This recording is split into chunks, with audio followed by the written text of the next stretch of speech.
Welcome to Push to Pass podcast with JP Murray, a discussion about business, racing, sports, and life. This podcast delivers insights on what makes businesses, teams, and people successful based on real-life business experiences.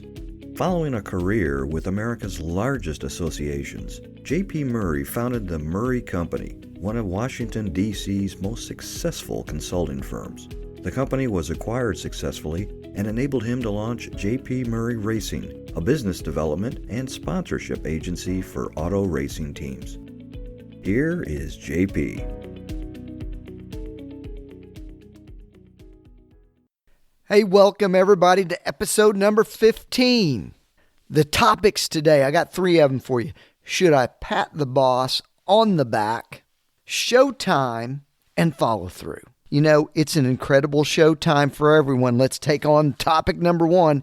Every leader, staff member, solopreneur in business sees a decentralization of rules and structure. The chain of command in the business world that we have lived in has now many uncertainties. Changes happening at an unprecedented rate, and before we know it, entire industries are developed or they can collapse.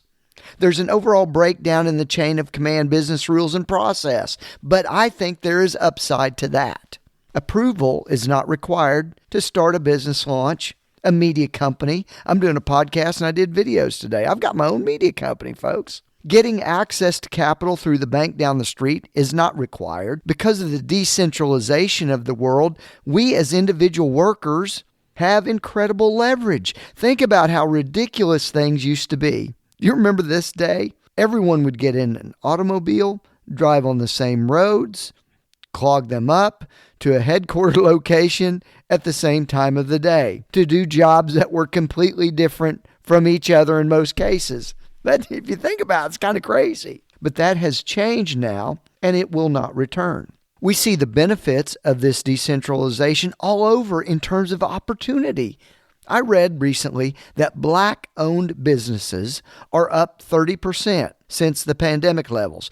I'm not here to go through all the reasons, but one could be that the Black business owner is not required to go to the man to get started. In a place where traditionally banks would loan only about 3% of all business loans to Black business owners. So that's a fact. But now traditional means to gaining capital have a lot of competition. And also the barriers to entry for starting a business are lower, less restrictive, and frankly, cheaper. In some ways, this decentralization results in a blue ocean. There is plenty out there for everyone. But here's the trick. You better be good at it, because you will not be able to rely on an organization or an industry inertia to carry you on for decades. We all know people that could show up for the job and frankly, no one would ever notice if they were working or not. No longer. The lights are on and there is nowhere to hide. Or you can look at it as showtime. I also want to speak with you about encouragement and congratulations. Last week, I received my copy of Washingtonian magazine. It was an edition of the 500 most influential people in Washington, D.C. Awesome. You know, I don't know how they come up with a list. Probably people that will buy ads, but that's beside the point. In fact, I had some clients and friends that were on there. That's great recognition. And while you think leaders or people of influence get an authentic, you did a great job, I'm not sure it really happens that much. Not the nice job as you're walking out the door and you're not even looking at the person, but an unexpected, authentic congratulations. This doesn't happen very much. I'll give you an example and what it meant to me. I had a very simple note from a client, and they said, "You did a great job this weekend." It was awesome.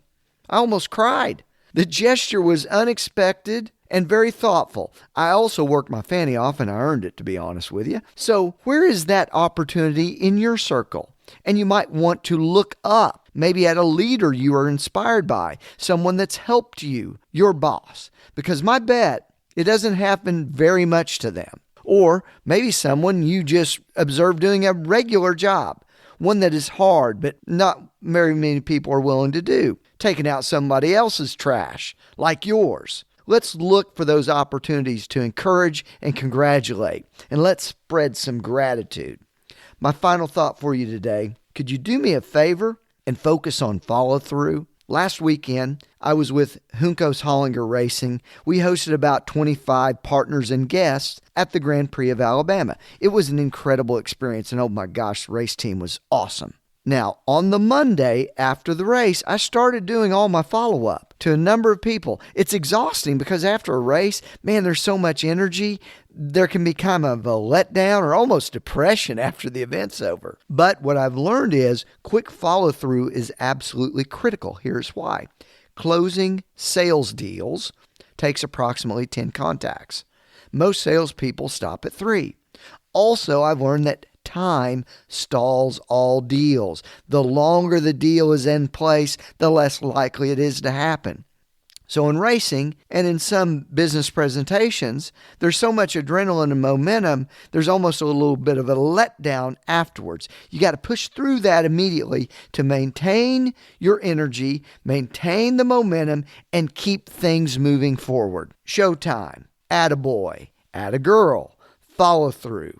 But I just want you to be intentional about these 3 things in your successful work ahead. Best wishes. I can't wait to speak with you next week on the Push to Pass podcast.